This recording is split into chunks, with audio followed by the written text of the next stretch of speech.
ਰਾਜ ਸਭਾ 'ਚ ਵੀ ਪਾਸ ਹੋਇਆ anti paper leak bill. ਵਿਰੋਧੀ ਧਿਰ ਦੇ ਵਾਕਆਊਟ ਵਿਚਾਲੇ ਕੀਤਾ ਗਿਆ ਪਾਸ। ਰਾਸ਼ਟਰਪਤੀ ਦੀ ਮਨਜ਼ੂਰੀ ਤੋਂ ਬਾਅਦ ਬਣੇਗਾ ਕਾਨੂੰਨ। ਬਿੱਲ ਪਾਸ ਹੋਣ ਤੇ ਪੀਐਮ ਨੇ ਜਾਰੀ ਕੀਤੀ ਵੀਡੀਓ। ਬੋਲੇ ਹੁਣ ਬਖਸ਼ੇ ਨਹੀਂ ਜਾਣਗੇ ਪੇਪਰ ਲੀਕ ਮਾਫੀਆ। ਬੱਚਿਆਂ ਦੇ ਭਵਿੱਖ ਦੇ ਨਾਲ ਖਿਲਵਾੜ ਕਰਨ ਵਾਲਿਆਂ ਤੇ ਹੋਵੇਗੀ ਸਖਤ ਕਾਰਵਾਈ। ਰਾਹੁਲ ਗਾਂਧੀ ਖਿਲਾਫ ਵਿਸ਼ੇਸ਼ ਅਧਿਕਾਰ ਹਨਨ ਦਾ ਮਤਾ ਪੇਸ਼। ਰਾਹੁਲ ਗਾਂਧੀ ਦੀ ਬਿਆਨਬਾਜ਼ੀ ਨੂੰ ਲੈ ਕੇ ਪ੍ਰਿਵਿਲੇਜ ਮੋਸ਼ਨ ਪੇਸ਼। ਸਦਨ ਦੀ ਕਾਰਵਾਈ ਤੇ ਮਰਿਆਦਾ ਨੂੰ ਠੇਸ ਪਹੁੰਚਾਉਣ ਦੇ ਇਲਜ਼ਾਮ। जंतर मंतर प्रदर्शन दौरान पीएम मोदी खिलाफ टिप्पणियां करने वाली लड़की ते एफआईआर। 25 साला रुचिका सिंह ते नोएडा च मामला दर्ज। संवैधानिक अहुदे दी मर्यादा नूं ठेस पहुंचाउण दे इल्जाम। कांग्रेस दे कलेश विचाले मुड़ पंजाब दौरे ते आए भूपेश बघेल। 10 दिनां दी फेरी दौरान 16 जिलियां च करनगे मीटिंग्स। अज फतेहगढ़ साहब ते मोहाली जिले दी बैठक। वड्डा सवाल की चन्नी खेमे दी नाराजगी होवेगी दूर। फरीदकोट जथेदार ने आप विधायक गुरदेव सिंह सेखों नूं रोक के कीती ताकीद। कहा सरकार धार्मिक मामले च दखलअंदाजी करे बंद। नौजवानों नूं नशियां तो बचाउणा सरकार दी होवे पहल। कॉमनवेल्थ गेम्स च भारत दे नाम एक होर मैडल। अमृतसर दे लवप्रीत सिंह ने वेट लिफ्टिंग च जित्तिया सिल्वर। 110 तो वध भार वर्ग च चुक्या 388 किलोग्राम भार। पटियाला दे दौरे ते सीएम नाथ सिंह सैनी सनौर च लोकां नूं करनगे संबोधन। सवेरे 11 बजे पहुंचणगे सनौर। शहीदी दिहाड़े मौके अज उधम सिंह नूं याद कर रहा पूरा देश। मुख्यमंत्री भगवंत मान ने दित्ती श्रद्धांजलि। शहीद उधम सिंह दी यादगार ते भी शरधा दे फुल करनगे भेंट। गाय का घी, मां का भरोसा, प्यार से परोसा।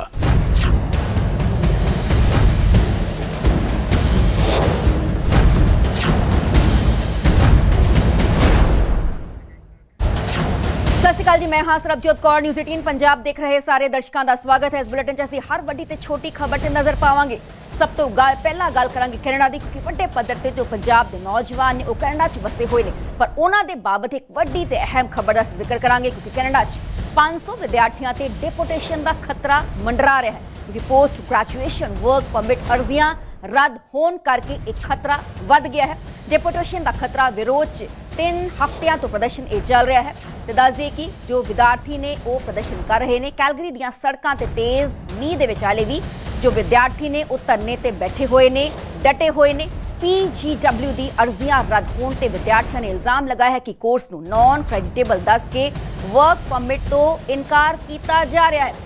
केसेस की मुड़ समीक्षा करन ते इंसाफ की मांग विद्यार्थी लगातार कर रहे हैं। इस दौरान कैनेडियन गवर्नमेंट अते अल्बर्टा प्रीमियर डैनियल स्मिथ ने कहा है कि जो अंतरराष्ट्रीय विद्यार्थियों के वीजे की म्याद खत्म हो जाती है तो जिन्हों के कोल PR नहीं है उन्होंने अपने देशों वापस जाने की लोड़ होगी।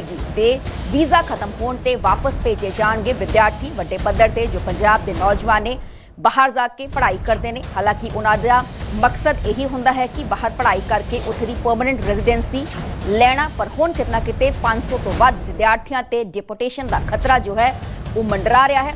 ये तस्वीरां तुसीं देख पा रहे हो कैलगरी दियां, जिथे कि वड्डे पद्धर ते ये स्टूडेंट्स नज़र आ रहे हैं।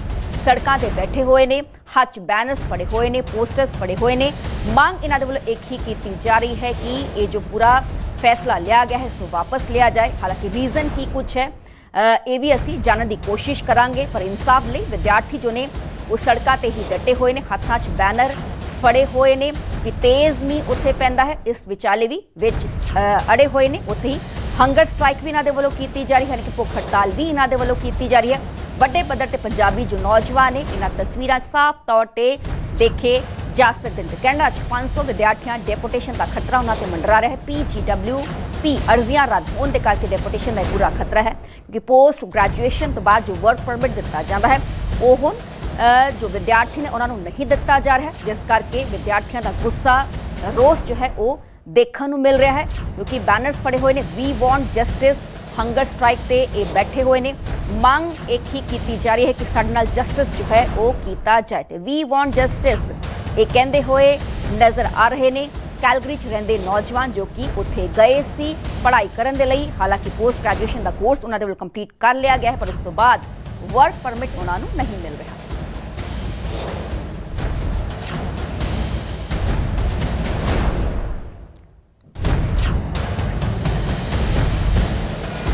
500 विद्यार्थियों ते डेपोटेशन का खतरा जो है वो मंडरा रहा है। पोस्ट ग्रैजुएशन वर्क परमिट अर्जियां रद्द होने के करके ये डेपुटेशन का खतरा है।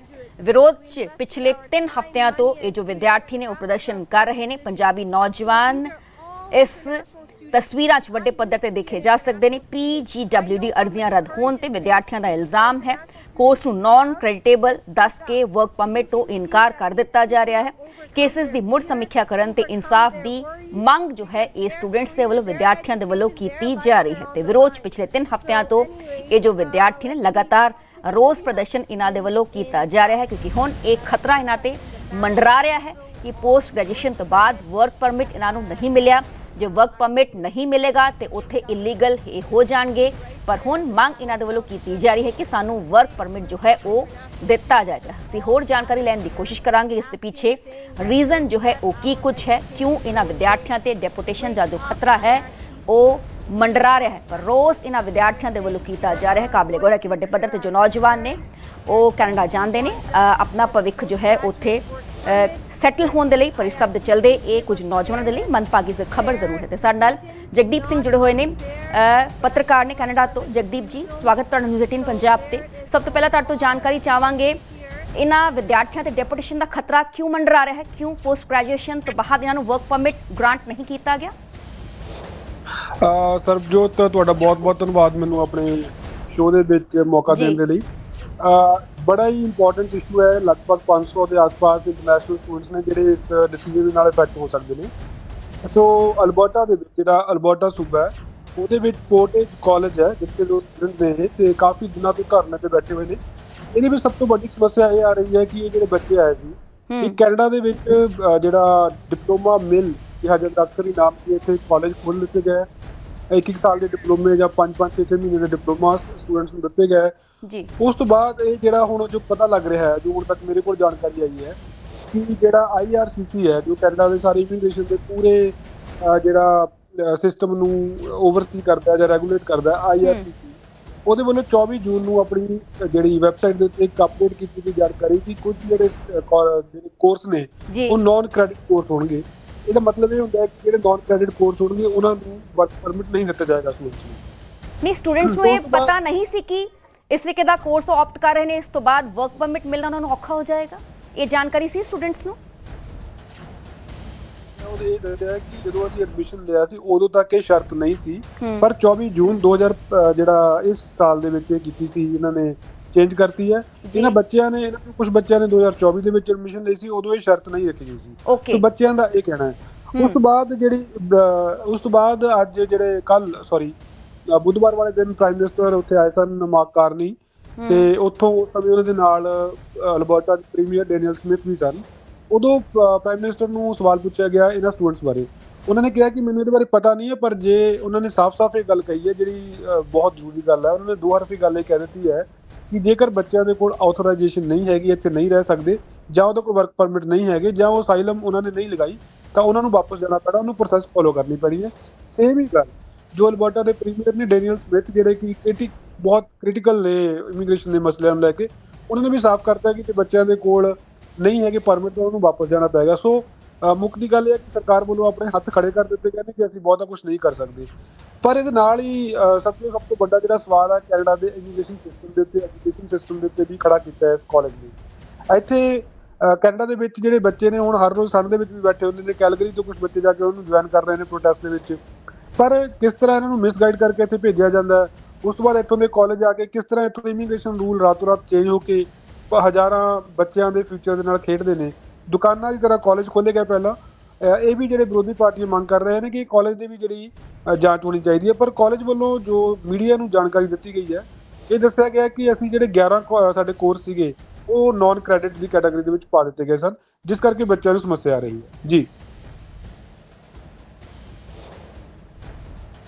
उन्होंने आवाज़ नहीं आ रही। बहुत बहुत शुक्रिया जगदीप सिंह, पत्रकार कैनेडा तो साडे नाल जुड़े। हालांकि उन्होंने इस गल का जिक्र किया कि 2024 ही ये जो नवा रूल है लिया गया है, पर बड़ा सवाल ये उठता है कि जो स्टूडेंट्स के वालों एक कोर्स नूं ऑप्ट कर लिया गया सी, तो स्टूडेंट्स इस बाबत जानकारी जो है वो क्यों नहीं दी गई।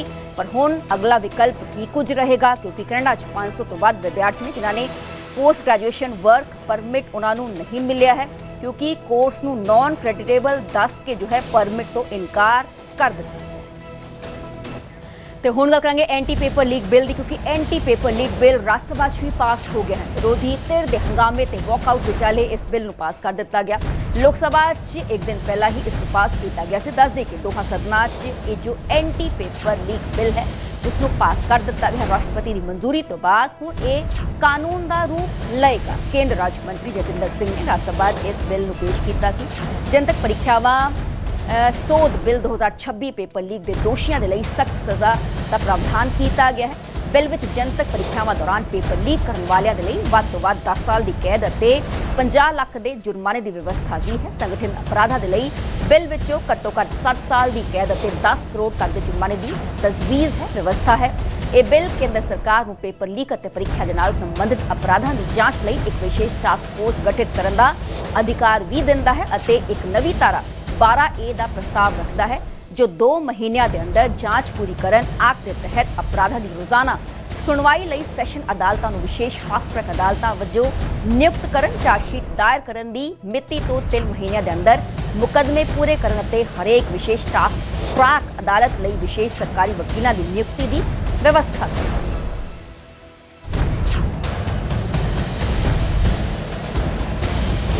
जो वचनबद्धता छात्रों के प्रति रखी थी, वो चाहे 2024 का बिल हो या आज 2026 का दोबारा उसको मजबूत करके लाने की बात, फास्ट ट्रैक कोर्ट्स का सिस्टम, बढ़िया टेक्नोक्रेट की टास्क फोर्स, बढ़ी हुई सजाएं और हर हालत में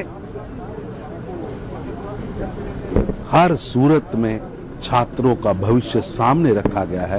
मैं ये बिल आज पास हुआ है, मैं उसकी सराहना करता हूं, स्वागत करता हूं और निश्चित रूप से प्रधानमंत्री श्री नरेंद्र मोदी जी ने पहले 2024 में छात्रों के हित में बिल लाया था, आज उससे मजबूत और एक भी दोषी बख्शा नहीं जाएगा, इसको सोचकर ये आज बिल पास हुआ है। मैं उसको सदन में इसके पार्टिसिपेट करने वाले सभी लोगों को धन्यवाद करता हूं। और हैरानगी की बात है कि इंडी ब्लॉक छात्रों की राजनीति को हथियाने का, उसको किडनैप करने का तो कई बार प्रयास करता रहा, लेकिन एक शब्द भी सुझाव के रूप में उनके मुख से नहीं निकला। यानी भ्रम पैदा करना, राजनीति करना, षड्यंत्र रचना, देश के खिलाफ काम करना, ये तो उन्हें आता है, लेकिन छात्रों के जीवन के लिए कोई अच्छा सुझाव देना, छात्रों के इतने बड़े बिल पर कोई सुझाव देना, ये नहीं आता। यानी भ्रम पैदा करना ही मकसद था। ਤੇ ਗੱਲ ਕਰਾਂਗੇ ਪੀਐਮ ਨਰਿੰਦਰ ਮੋਦੀ ਦੀ, ਕਿਉਂਕਿ ਪੀਐਮ ਮੋਦੀ ਦੇ ਵੱਲੋਂ ਜੈਨਜ਼ੀ ਸਟਾਈਲ 'ਚ ਇੱਕ ਹੋਰ ਵੀਡੀਓ ਸੰਦੇਸ਼ ਜਾਰੀ ਕੀਤਾ ਗਿਆ, ਪਰ ਇਸ ਵੀਡੀਓ ਸੰਦੇਸ਼ 'ਚ ਉਹਨਾਂ ਨੇ ਮਾਈ ਫਰੈਂਡਸ ਨਹੀਂ ਕਿਹਾ, ਉਹਨਾਂ ਨੇ ਸਾਥੀਆਂ ਕਹਿ ਕੇ ਸੰਬੋਧਨ ਕੀਤਾ। Anti paper leak bill pass ਹੋਣ ਤੇ ਪੀਐਮ ਨਰਿੰਦਰ ਮੋਦੀ ਨੇ ਜੈਨਜ਼ੀ ਸਟਾਈਲ 'ਚ ਇੱਕ ਹੋਰ ਵੀਡੀਓ ਸੰਦੇਸ਼ ਜਾਰੀ ਕੀਤਾ ਤੇ ਐਂਟੀ ਪੇਪਰ ਲੀਕ ਬਿੱਲ ਦੋਹਾਂ ਸਦਨਾਂ 'ਚ ਪਾਸ ਹੋ ਚੁੱਕੇ। ਇਸ ਗੱਲ ਦਾ ਜ਼ਿਕਰ ਪੀਐਮ ਮੋਦੀ ਇਸ ਵੀਡੀਓ ਸੰਦੇਸ਼ 'ਚ ਕਰਦੇ ਹੋਏ ਨਜ਼ਰ ਆਏ। ਉਹਨਾਂ ਕਿਹਾ ਕਿ ਕਈ ਦਹਾਕਿਆਂ ਤੋਂ ਸੂਬੇ ਤੇ ਕੇਂਦਰ ਪੇਪਰ ਲੀਕ ਤੋਂ ਪਰੇਸ਼ਾਨ ਸਨ, ਬੱਚਿਆਂ ਦੇ ਭਵਿੱਖ ਤੇ ਵੀ ਇਸ ਦੇ ਨਾਲ ਖਤਰਾ ਹੁੰਦਾ ਸੀ। पेपर लीक माफिया बख्शे नहीं जाएंगे, साफ तौर पर इस वीडियो संदेश चो कहते हुए विखाई देते उन्होंने कहा कि पेपर लीक करने वालों ते सख्त कार्रवाई की जाएगी। दोहां सदनां च विस्तार नाल चर्चा हुई है, सूबियां तो भी इस बारे सुझाव साडे वल्लों लए गए। साथियों, विश्वस्त परीक्षा पद्धति, इसके लिए हम लगातार एक के बाद एक कदम उठा रहे हैं। टास्क फोर्स की रचना हो, फास्ट ट्रैक की और रचना हो, राज्यों के सुझावों को ध्यान में लेना हो, क्योंकि पिछले कई दशकों से हर राज्य और केंद्र सरकार इस प्रकार की पेपर लीक की परेशानी झेल रहा है। बच्चों के भविष्य को भी इसके कारण संकट पैदा हो रहा है। इन सब को ध्यान में रखते हुए देशव्यापी सभी राज्यों में भी और केंद्र में भी शिक्षा पद्धति में सुधार अनिवार्य हो गया है। टेक्नोलॉजी के भरपूर उपयोग की आवश्यकता हो गई है। और साथ साथ फिर से कोई पेपर माफिया, पेपर लीक करने वाली गैंग, देश के बच्चों के भविष्य के साथ खिलवाड़ करने वाली गैंग, उनको बख्शा नहीं जाएगा। इसलिए कठोर कानूनों की भी जरूरत है। हम संसद में बिल लेकर के गए थे और जैसा मैंने आपको वादा किया था, गत 2 दिन संसद के दोनों सदनों ने, अधिकतम माननीय सांसदों ने विस्तार पूर्वक उससे चर्चा की है और आज दोनों सदनों ने इस कठोर कानूनों वाले, प्रावधानों वाले इस बिल को पास कर दिया है। अब विश्वस्त परीक्षा पद्धति की दिशा में जाने में एक महत्वपूर्ण काम पूर्ण हुआ है। काम आगे भी चलता रहेगा। हम ऐसी परिस्थितियों को लंबे समय तक नहीं चलने देंगे। इस विश्वास के साथ साथियों, आइए हम सब मिल करके विकसित भारत के स्वप्न को पूर्ण करने के लिए कंधे से कंधा मिलाकर के चले। बहुत बहुत धन्यवाद। बधाई का दिन है। प्रधानमंत्री श्री नरेंद्र मोदी जी ने जो वचनबद्धता छात्रों के प्रति रखी थी, वो चाहे 2024 का बिल हो या आज 2026 का, दोबारा उसको मजबूत करके लाने की बात है। फास्ट ट्रैक कोर्ट्स का सिस्टम, बढ़िया टेक्नोक्रेट की टास्क फोर्स, बढ़ी हुई सजाएं और हर हालत में, हर सूरत में छात्रों का भविष्य सामने रखा गया है। मैं ये बिल आज पास हुआ है, मैं उसकी सराहना करता हूं, स्वागत करता हूं और निश्चित रूप से प्रधानमंत्री श्री नरेंद्र मोदी जी ने पहले 2024 में छात्रों के हित में बिल लाया था, आज उससे मजबूत और एक भी दोषी बख्शा नहीं जाएगा। सभा ने भी public examination prevention of unfair means bill को पूरी सम्मति से पास कर दिया है।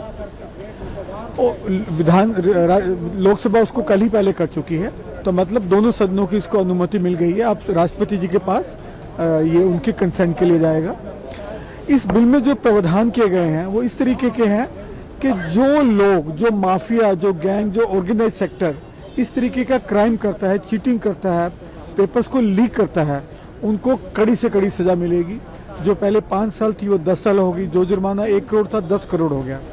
Chairman sir, I rise to move that the bill be passed. Motion is moved that the bill be passed. The question is that the bill be passed. Those in favor will please say aye. Aye. Those against will please say no. No. I think the ayes have it, the ayes have it, the ayes have it. The bill is passed.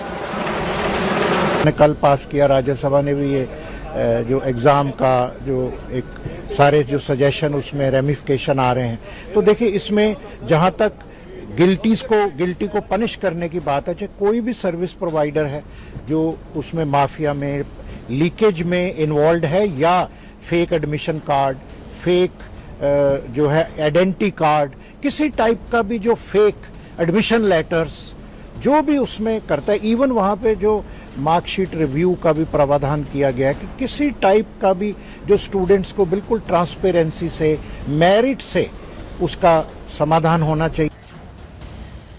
ਤੇ ਗੱਲ ਕਰਾਂਗੇ ਰਾਹੁਲ ਗਾਂਧੀ ਦੇ ਖਿਲਾਫ ਵਿਸ਼ੇਸ਼ ਅਧਿਕਾਰ ਹਨਨ ਦਾ ਮਤਾ ਪੇਸ਼ ਕੀਤਾ ਗਿਆ ਹੈ। ਬੀਜੇਪੀ ਸਾਂਸਦ ਅਨੁਰਾਗ ਠਾਕੁਰ ਦੇ ਵੱਲੋਂ ਪ੍ਰਿਵਿਲੇਜ ਮੋਸ਼ਨ ਦਾ ਇਹ ਮਤਾ ਪੇਸ਼ ਕੀਤਾ ਗਿਆ।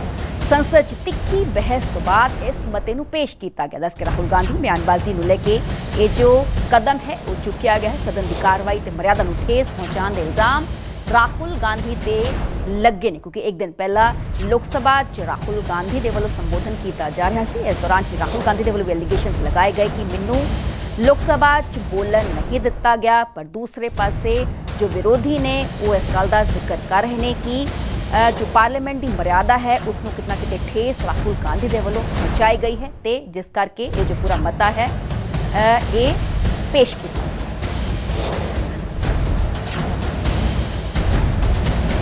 उत्थे पीएम मोदी के खिलाफ टिप्पणियां करने वाली लड़की ते FIR दर्ज की जा चुकी है। 25 साल रुचिका सिंह ते नोएडा च मामला दर्ज किया गया है। अपमानजनक टिप्पणियां करने को लेके रुचिका सिंह ते FIR दर्ज की गई है। संवैधानिक अहुदे की मर्यादा को ठेस पहुंचाने के इल्जाम लगे ने। जंतर मंतर ते प्रदर्शन लड़की ने ये जो प्रदर्शन के दौरान गालां कढ़ियां सन। सुप्रीम कोर्ट के वकील स्मृति सिंह चंदेल की शिकायत से ये जो FIR है दर्ज की गई है। विद्यार्थी आंदोलन दौरान वायरल वीडियो रुचिका दी हुई सी ये वीडियो है, क्योंकि जंतर मंतर ते जो स्टूडेंट्स ने वो प्रदर्शन दे रहे सी।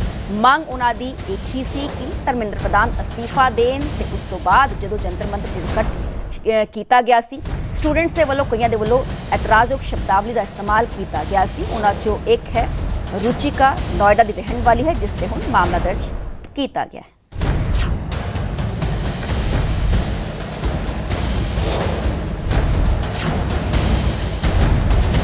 गल करेंगे पंजाब कांग्रेस इंचार्ज भूपेश बघेल की। पंजाब कांग्रेस क्योंकि अज तो मुड़ शुरू होगा पंजाब कांग्रेस के मीटिंगों का दौर। अज मोहाली के फतेहगढ़ साहब के दौरे पर रहेंगे भूपेश बघेल।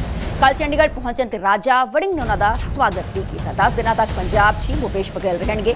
सारे जिलों मीटिंग्स बैक टू बैक उन्होंने वालों कीतियां जाणगियां। 27 दी चोणां की तैयारी शुरू ऑलरेडी हो चुकी है। समय तो पहला ये चोणां हो सकदियां ने। भूपेश बघेल इस गल का जिक्र करते हुए नजर आए। बीते देर रात दी तस्वीरां तुसीं देख पा रहे हो। रेलवे स्टेशन चंडीगढ़ दे पहुंचे राजा वड़िंग, उत्थे उन्होंने रिसीव करने दे लई। नवंबर दिसंबर च ये जो चोणां ने आगामी विधान सभा हो सकदियां ने, इस गल का प्रगटावा भूपेश बघेल दे वल्लों किया गया। भूपेश बघेल दियां मीटिंग्स दे लई लिस्ट भी जारी की गई, बकायदा पूरा स्कैड्यूल जारी कर दिता गया कि अगले 10 दिनों च ये वख-वख थावां ते पंजाब च जाणगे, उत्थे जिला प्रधानां नाल मीटिंग करनगे। आगामी विधान सभा इलैक्शंस को लेकर रणनीति जो है वो कड़ी जाएगी। मीटिंग्स से शामिल होने वाले अहदेदारों की लिस्ट भी जारी कर दी गई है। जिला कांग्रेस कमेटी के अहदेदार इस मीटिंग से शामिल रहेंगे। ब्लॉक कांग्रेस कमेटी के अहदेदार भी इन मीटिंगों हाजिर होंगे, शामिल होंगे। मंडल प्रधान BLAs भी इन मीटिंग का हिस्सा बननगे। जिले के नाल जुड़े MPs, MLAs, साबका MLAs, MPs भी मौजूद इस मीटिंग में रहेंगे। 2022 दी चोणां लड़न वाले उम्मीदवार भी इन बैठकों का हिस्सा बननगे। नगर कौंसल, नगर निगम के कौंसल ते ब्लॉक समितियां ते जिला परिषद के मैंबर्स भी इस मीटिंग में शामिल होंगे। यानी कि ग्राउंड लैवल ते बिल्कुल ही फीडबैक लैण की कोशिश की जाएगी भूपेश बघेल दे वल्लों, क्योंकि हुण काफ़ी ज़्यादा सरगर्म कांग्रेस पार्टी नजर आ रही है। क्योंकि भूपेश बघेल ऑलरेडी बीते देर रात जो पहुंचे चंडीगढ़ रेलवे स्टेशन ते जो गलबात मीडिया नाल कर रहे थे, उन्होंने इस गल का जिक्र किया कि ये जो आगामी विधान सभा इलैक्शंस ने इस समय तो पहला ही हो सकदियां ने, नवंबर दिसंबर हो सकदियां ने। इस गल का जिक्र करते हुए वो नजर आए। तो मुड़ पंजाब दौरे ते भूपेश बघेल 30 जुलाई यानी कि कल तो चंडीगढ़ पहुंच चुके हैं। 31 जुलाई अज है। मोहाली फतेहगढ़ साहब का उन्होंने दौरा रहेगा, उत्थे मीटिंग्स वो करेंगे। 1 अगस्त को पटियाला संगरूर, 2 अगस्त को बरनाला मानसा, 3 अगस्त को बठिंडा मुक्तसर साहब, 4 अगस्त को फाजिलका फिरोजपुर, 5 अगस्त को मोगा फरीदकोट, 6 अगस्त को लुधियाना, 7 अगस्त को मलेरकोटला खन्ना, 8 अगस्त को नवा शहर ते रोपड़। सभी जिलों हम लोग जाएंगे और अभी 31 तारीख से कार्यक्रम शुरू हो रहा है और डॉक्टर अमर सिंह जी के उसके जिले में शुरुआत होगी और उसके बाद लगातार 8 तारीख तक के जिला कांग्रेस कमेटी के विस्तारित बैठक होगी और चुनाव की तैयारी हमारी शुरू हो चुकी है। उसी संदर्भ में ये यात्रा है, क्योंकि अब चुनाव बहुत ज़्यादा दिन नहीं है। सुनने में ये भी आ रहा है कि समय से पहले चुनाव हो सकता है। जो फरवरी 2027 में चुनाव होना था का जो डेट है, लेकिन अभी जो सुनाई दे रहा है हो सकता है वो नवंबर दिसंबर में हो जाए चुनाव। तो अब यदि नवंबर दिसंबर में हो तो उसकी तैयारी हम लोगों को पहले से कर लेनी चाहिए। हम हर स्थिति में तैयार रहें, इसलिए ये यात्रा बहुत महत्वपूर्ण है, क्योंकि अब चुनाव बहुत ज़्यादा दिन नहीं है। सुनने में ये भी आ रहा है कि समय से पहले चुनाव हो सकता है। जो फरवरी 2027 में चुनाव होना था का जो डेट है, लेकिन अभी जो सुनाई दे रहा है हो सकता है वो नवंबर दिसंबर में हो जाए चुनाव। तो अब यदि नवंबर दिसंबर में हो तो उसकी तैयारी हम लोगों को पहले से कर लेनी चाहिए। हम हर स्थिति में तैयार रहें, इसलिए ये यात्रा बहुत महत्वपूर्ण है। और 16 ਜ਼ਿਲ੍ਹਿਆਂ ਦੇ ਵਿੱਚ डिस्ट्रिक्ट स्टैंडर्ड मीटिंग्स हो रही हैं। सो असी लगातार 8 दिन 16 स्टैंडर्ड डिस्ट्रिक्ट्स की मीटिंग करांगे और ਜਿਹੜੇ ब्लॉक प्रेजिडेंट, ब्लॉक कमेटीज़, जिला प्रधान, जिला कमेटीज़ ਮੰਡਲ ਪ੍ਰੈਜ਼ੀਡੈਂਟ, ਇਹ ਜ਼ਿਲ੍ਹਾ ਪ੍ਰੀਸ਼ਦ ਮੈਂਬਰ, ਇਹ ਸਾਰੇ ਲੋਕ ਬਲਾਕ ਸੰਮਤੀ ਮੈਂਬਰ ਔਰ ਸਾਡੇ ਕਾਉਂਸਲਰ ਸਾਹਿਬਾਨ, ਇਹ ਐਕਟਿਵ ਜਿਹੜੇ ਮੈਂਬਰ ਨੇ ਜ਼ਿਲ੍ਹੇ ਦੇ ਔਰ ਕੰਟੈਸਟਡ ਕੈਂਡੀਡੇਟਸ ਉਹ ਰਹਿਣਗੇ ਇਸ ਮੀਟਿੰਗ ਦੇ ਵਿੱਚ। ਔਰ ਆਉਣ ਵਾਲੀਆਂ ਚੋਣਾਂ ਨੂੰ ਲੈ ਕੇ ਇਹਦੇ ਤੇ ਡਿਸਕਸ਼ਨ ਔਰ ਤਿਆਰੀ ਹੋਏਗੀ ਔਰ ਚਰਚਾ ਹੋਏਗੀ ਕਿਸ ਪ੍ਰਕਾਰ ਅਸੀਂ ਬੂਥ ਤੇ ਕੰਮ ਕਰਨਾ ਹੈ। ਉਹਦੇ ਮੁਤਲਕ ਅੱਜ ਭੁਪੇਸ਼ ਬਘੇਲ ਜੀ ਆਏ ਨੇ। ਕੱਲ ਅਸੀਂ ਫਤਿਹਗੜ੍ਹ ਸਾਹਿਬ ਪਹਿਲਾਂ ਹੈ ਔਰ ਫਿਰ ਮੋਹਾਲੀ। ਤੇ ਇੱਕ ਪਾਸੇ ਭੁਪੇਸ਼ ਬਘੇਲ ਪੰਜਾਬ ਦੌਰੇ ਤੇ ਨੇ, ਪਰ ਪੰਜਾਬ ਕਾਂਗਰਸ 'ਚ ਆਲ ਇਜ਼ ਨਾਟ ਵੈਲ ਵਾਲੀ ਸਥਿਤੀ ਬਣੀ ਹੋਈ ਹੈ। ਚਰਨਜੀਤ ਸਿੰਘ ਚੰਨੀ ਦੇ ਫੇਸਬੁੱਕ ਪੇਜ ਤੋਂ ਸ਼ੇਅਰ ਪੋਸਟਰਸ 'ਚ ਚੰਨੀ ਇਕੱਲੇ ਹੀ ਨਜ਼ਰ ਆ ਰਹੇ ਨੇ। ਪੋਸਟਰਸ 'ਚ ਚੰਨੀ ਤੋਂ ਇਲਾਵਾ ਨਾ ਤਾਂ ਕੋਈ ਸੀਨੀਅਰ ਆਗੂ ਹੀ ਹੈ ਅਤੇ ਨਾ ਹੀ ਕਾਂਗਰਸ ਦਾ ਪੰਜਾ ਹੈ। ਦੂਜੇ ਪਾਸੇ ਪ੍ਰਧਾਨਗੀ ਛੱਡ ਦੇਣ ਵਾਲੇ ਬਿਆਨ ਨੂੰ ਲੈ ਕੇ ਸ਼ੇਰ ਸਿੰਘ ਖਿਲਾਫ ਰਾਜਾ ਵੜਿੰਗ ਦੇ ਸਮਰਥਕਾਂ ਨੇ ਮੋਰਚਾ ਵੀ ਖੋਲ੍ਹ ਦਿੱਤਾ ਹੈ। ਪਿਛਲੇ ਦਿਨੀ ਨਕਲ ਮਾਮਲੇ ਨੂੰ ਲੈ ਕੇ ਫਰੀਦਕੋਟ 'ਚ ਦਿੱਤੇ ਧਰਨੇ ਨੂੰ ਲੈ ਕੇ ਉੱਥੋਂ ਦੇ ਕਾਂਗਰਸ ਜ਼ਿਲ੍ਹਾ ਪ੍ਰਧਾਨ ਦੇ ਵੱਲੋਂ ਹਾਈ ਕਮਾਨ ਨੂੰ ਚੰਨੀ ਖਿਲਾਫ ਸ਼ਿਕਾਇਤ ਕੀਤੀ ਗਈ ਹੈ ਤੇ ਇਸ ਸਭ ਵਿਚਾਲੇ ਡਾਕਟਰ ਧਰਮਵੀਰ ਗਾਂਧੀ ਵੀ ਆਪਣਿਆਂ ਨੂੰ ਹੀ ਨਸੀਹਤ ਦੇ ਰਹੇ ਨੇ ਕਿ ਲੋੜ ਤੋਂ ਵੱਧ ਨਾਰਾਜ਼ ਜਾਂ ਖੁਸ਼ ਹੋਣ ਦੀ ਬਿਲਕੁਲ ਵੀ ਲੋੜ ਨਹੀਂ। ਪੰਜਾਬ ਕਾਂਗਰਸ ਦੇ ਇੰਚਾਰਜ ਭੁਪੇਸ਼ ਬਘੇਲ ਮੁੜ ਪੰਜਾਬ ਦੇ ਦੌਰੇ ਤੇ ਨੇ। 9 ਦਿਨ ਪੰਜਾਬ 'ਚ ਰਹਿਣਗੇ। ਸਭ ਤੋਂ ਵੱਡੀ ਚੁਣੌਤੀ ਵੱਖ-ਵੱਖ ਧੜਿਆਂ 'ਚ ਵਿਚਰ ਰਹੇ ਲੀਡਰਾਂ ਨੂੰ ਇੱਕ ਪਲੇਟਫਾਰਮ ਤੇ ਲਿਆਉਣ ਦੀ ਹੈ। ਬਘੇਲ ਕਿੰਨੇ ਕਾਮਯਾਬ ਹੁੰਦੇ ਨੇ ਇਹ ਦੇਖਣਾ ਹੋਵੇਗਾ, ਪਰ ਉਸ ਤੋਂ ਪਹਿਲਾਂ ਪੰਜਾਬ ਕਾਂਗਰਸ ਦੇ ਪ੍ਰਧਾਨ ਰਾਜਾ ਵੜਿੰਗ ਦੇ ਖਿਲਾਫ ਉੱਠ ਰਹੀਆਂ ਆਵਾਜ਼ਾਂ 'ਚ ਨਵਾਂ ਨਾਮ ਜੁੜਿਆ ਫਿਰੋਜ਼ਪੁਰ ਤੋਂ MP ਸ਼ੇਰ ਸਿੰਘ ਘੁਬਾਇਆ ਦਾ। ਸ਼ੇਰ ਸਿੰਘ ਘੁਬਾਇਆ ਨੇ ਰਾਜਾ ਵੜਿੰਗ ਦੀ ਕਾਰਗੁਜ਼ਾਰੀ ਤੇ ਕਈ ਤਰ੍ਹਾਂ ਦੇ ਸਵਾਲ ਖੜੇ ਕੀਤੇ।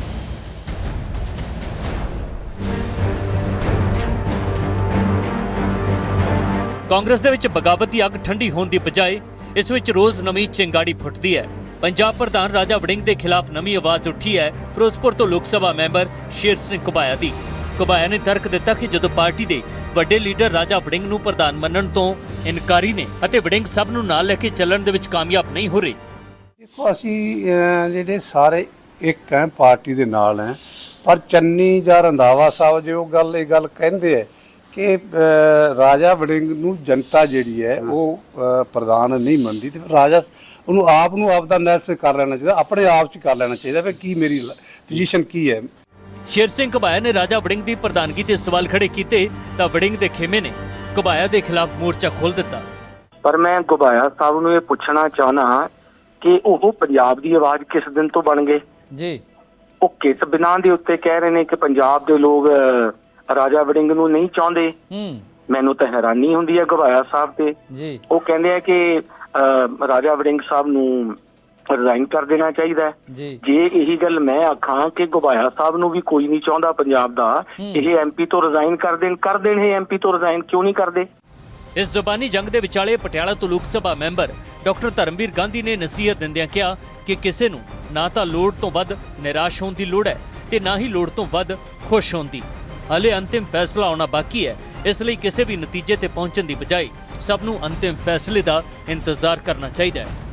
ਗੱਲ ਇੱਥੇ ਖਤਮ ਨਹੀਂ ਹੁੰਦੀ। ਸੂਤਰਾਂ ਦੇ ਮੁਤਾਬਕ ਦਿੱਲੀ ਦੇ ਵਿੱਚ ਰਾਜਾ ਵੜਿੰਗ, ਚਰਨਜੀਤ ਸਿੰਘ ਚੰਨੀ ਤੇ ਸੁਖਜਿੰਦਰ ਸਿੰਘ ਰੰਧਾਵਾ ਦੇ ਵਿਚਾਲੇ ਇੱਕ ਮੀਟਿੰਗ ਹੋਈ ਹੈ। ਇਸ ਮੀਟਿੰਗ ਦੇ ਵਿੱਚ ਪ੍ਰਧਾਨਗੀ ਤੇ ਚਰਚਾ ਹੋਈ ਹੈ। ਸੂਤਰਾਂ ਮੁਤਾਬਕ ਵੜਿੰਗ ਨੇ ਕਿਹਾ ਕਿ ਮੈਂ ਅਸਤੀਫਾ ਦੇਣ ਦੇ ਲਈ ਤਿਆਰ ਹਾਂ, ਪਰ ਸਾਰੇ ਮੇਰੇ ਨਾਲ ਹਾਈ ਕਮਾਨ ਦੇ ਕੋਲ ਚੱਲੋ। ਚੰਨੀ ਨੇ ਕਿਹਾ ਕਿ ਮਾਮਲਾ ਵਿਅਕਤੀਗਤ ਨਹੀਂ ਹੈ, ਇਹ ਜਨਤਾ ਤੇ ਪਾਰਟੀ ਦੇ ਭਵਿੱਖ ਦੇ ਫੈਸਲੇ ਨਾਲ ਜੁੜਿਆ ਹੋਇਆ ਹੈ। ਤਾਂ ਸੁਖਜਿੰਦਰ ਰੰਧਾਵਾ ਨੇ ਕਿਹਾ ਕਿ ਸਾਨੂੰ ਅਹੁਦਾ ਨਹੀਂ ਚਾਹੀਦਾ, 2027 ਦੇ ਵਿੱਚ ਕਾਂਗਰਸ ਦੀ ਸਰਕਾਰ ਬਣਾਉਣ ਨੂੰ ਪਹਿਲ ਦੇਣੀ ਚਾਹੀਦੀ ਹੈ। ਹਾਲਾਂਕਿ ਵੜਿੰਗ ਹਾਲੇ ਵੀ ਇਹ ਦਾਅਵਾ ਕਰ ਰਹੇ ਨੇ ਕਿ ਪਾਰਟੀ ਦੇ ਅੰਦਰ ਸਭ ਠੀਕ ਹੈ, ਮੀਟਿੰਗਾਂ ਚੱਲਦੀਆਂ ਰਹਿੰਦੀਆਂ ਨੇ। ਚੈਨਲ ਤਾਂ ਇਹ ਵੀ ਚਲਾ ਲਿਆ ਕਿ ਰਾਜਾ ਵੜਿੰਗ ਨੇ ਰਿਜ਼ਾਈਨ ਦਿੱਤਾ ਹੈ। ਸੋ ਪ੍ਰਧਾਨ ਦੀ ਭੂਮਿਕਾ ਉਹੀ ਹੁੰਦੀ ਹੈ ਜਿਹੜੀ ਪ੍ਰਧਾਨ ਭੂਮਿਕਾ ਨਿਭਾਉਂਦਾ ਹੈ। ਹੁਣ ਭੂਮਿਕਾ ਡਿਫਾਈਨ ਥੋੜੀ ਕਰਨੀ ਪਊਗੀ ਵੀ ਭੂਮਿਕਾ ਮੇਰੀ ਕੀ ਹੋਊਗੀ। ਮੀਟਿੰਗਾਂ ਹੋਣਾ, ਸੰਵਾਦ ਹੋਣਾ, ਸਹਿਮਤੀ ਹੋਣਾ ਲੋਕਤੰਤਰ ਦੇ ਵਿੱਚ ਜ਼ਰੂਰੀ ਹੈ, ਪਰ ਸਭ ਤੋਂ ਮਹੱਤਵਪੂਰਨ ਇਹ ਹੈ ਕਿ ਨਤੀਜਾ ਕੀ ਨਿਕਲਦਾ ਹੈ। ਕਿ ਕਾਂਗਰਸ ਅੰਦਰ ਚੱਲ ਰਹੀਆਂ ਮੀਟਿੰਗਾਂ ਤੇ ਸਹਿਮਤੀ ਦਾ ਇਹ ਦੌਰ ਪਾਰਟੀ ਨੂੰ ਮਜ਼ਬੂਤੀ ਦੇ ਵੱਲ ਤੋਰੇਗਾ ਜਾਂ ਫਿਰ 2022 ਦੀ ਪਿਕਚਰ ਰਿਪੀਟ ਹੋਵੇਗੀ। ਇਸ ਦਾ ਨਿਤਾਰਾ ਆਉਣ ਵਾਲੇ ਸਮੇਂ ਦੇ ਵਿੱਚ ਚੁੱਕੇ ਜਾਣ ਵਾਲੇ ਕਦਮਾਂ ਦੇ ਨਾਲ ਹੋਵੇਗਾ। ਫਿਰ ਰਿਪੋਰਟ ਨਿਊਜ਼ 18। ਤੇ ਉੱਥੇ ਹੀ ਚਰਨਜੀਤ ਸਿੰਘ ਚੰਨੀ ਦੇ ਪੋਸਟਰਸ ਨੇ ਇੱਕ ਨਵੀਂ ਚਰਚਾ ਛੇੜ ਦਿੱਤੀ ਹੈ। ਚੰਨੀ ਦੇ ਪੋਸਟਰਸ ਤੋਂ ਹਾਈ ਕਮਾਨ ਦੇ ਚਿਹਰੇ ਗਾਇਬ ਨੇ। ਚੰਨੀ ਦੇ ਪੋਸਟਰਸ ਤੋਂ ਕਾਂਗਰਸ ਦਾ ਪੰਜਾ ਵੀ ਗਾਇਬ ਹੈ। ਪੋਸਟਰ ਜ਼ਰੀਏ ਚੰਨੀ ਕੀ ਸੰਦੇਸ਼ ਦੇ ਰਹੇ ਨੇ, ਵੱਡਾ ਸਵਾਲ ਇਹ ਖੜਾ ਹੁੰਦਾ ਹੈ। ਚੰਨੀ ਦੇ ਫੇਸਬੁੱਕ ਪੇਜ ਤੋਂ ਇਹ ਕੁਝ ਪੋਸਟਰਸ ਸਾਂਝੇ ਕੀਤੇ ਗਏ ਨੇ। ਦੱਸ ਕੇ ਵੜਿੰਗ ਦੇ ਪੋਸਟਰਸ 'ਚ ਜੋ ਕਾਂਗਰਸ ਦਾ ਪੰਜਾ ਹੈ ਉਹ ਨਜ਼ਰ ਆਇਆ ਹੈ, ਪਰ ਚੰਨੀ ਦੇ ਪੋਸਟਰਸ 'ਚ ਨਾ ਤਾਂ ਹਾਈ ਕਮਾਨ ਦਾ ਕੋਈ ਲੀਡਰ ਵਿਖਾਈ ਦੇ ਰਿਹਾ ਹੈ ਅਤੇ ਨਾ ਹੀ ਜੋ ਕਾਂਗਰਸ ਪਾਰਟੀ ਦਾ ਪੰਜਾ ਹੈ ਉਹ ਇਹਨਾਂ ਪੋਸਟਰਸ ਵਿਖਾਈ ਦੇ ਰਹੇ ਨੇ। ਹੁਣ ਵੱਡਾ ਸਵਾਲ ਕਿ ਕੀ ਸੰਦੇਸ਼ ਦੇਣਾ ਚਾਹ ਰਹੇ ਨੇ ਸਾਬਕਾ ਸੀਐਮ ਚਰਨਜੀਤ ਸਿੰਘ ਚੰਨੀ।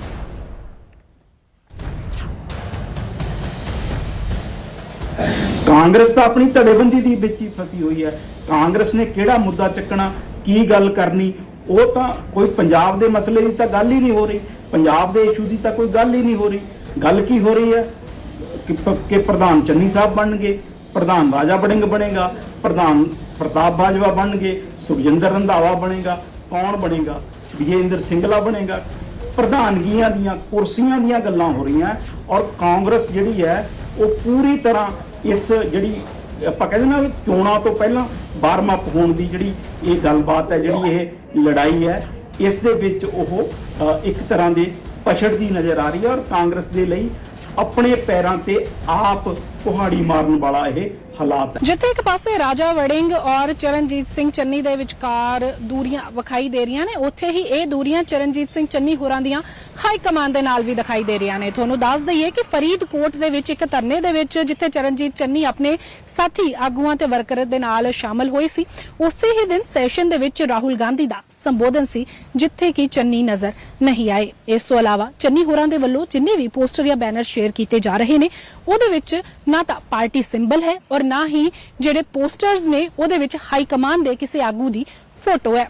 ਇਹ ਕੀ ਦਰਸਾਉਂਦਾ ਹੈ? ਇਹ ਤਾਂ ਸੋਚਣ ਵਾਲੀ ਗੱਲ ਹੈ, ਕਿਉਂਕਿ ਉਹਦੇ ਵਿੱਚ ਹਾਈ ਕਮਾਂਡ ਹੀ ਨਹੀਂ ਹੈ ਤਾਂ ਚੰਨੀ ਹੁਣ ਕਿਸ ਦੇ ਸਿਪਾਹੀ ਹੋਣਗੇ, ਇਹ ਦੇਖਣ ਵਾਲੀ ਗੱਲ ਹੋਏਗੀ। ਨਾਲ ਹੀ ਨਾਲ ਇਹ ਵੀ ਦੇਖਣਾ ਜ਼ਰੂਰ ਹੋਏਗਾ ਕਿ ਜਿਸ ਤਰੀਕੇ ਪੰਜਾਬ ਕਾਂਗਰਸ ਦੇ ਵਿੱਚ ਇਹ ਦੂਰੀਆਂ ਰਾਜਾ ਵੜਿੰਗ ਅਤੇ ਚਰਨਜੀਤ ਸਿੰਘ ਚੰਨੀ ਹੋਰਾਂ ਦੇ ਵਿਚਕਾਰ ਵਿਖਾਈ ਦੇ ਰਹੀਆਂ ਨੇ, ਕਿ ਉਹ ਭਰਨਗੀਆਂ ਜਾਂ ਫਿਰ ਇਸ ਦਾ ਲਾਹਾ ਕੋਈ ਹੋਰ ਲੈ ਜਾਏਗਾ।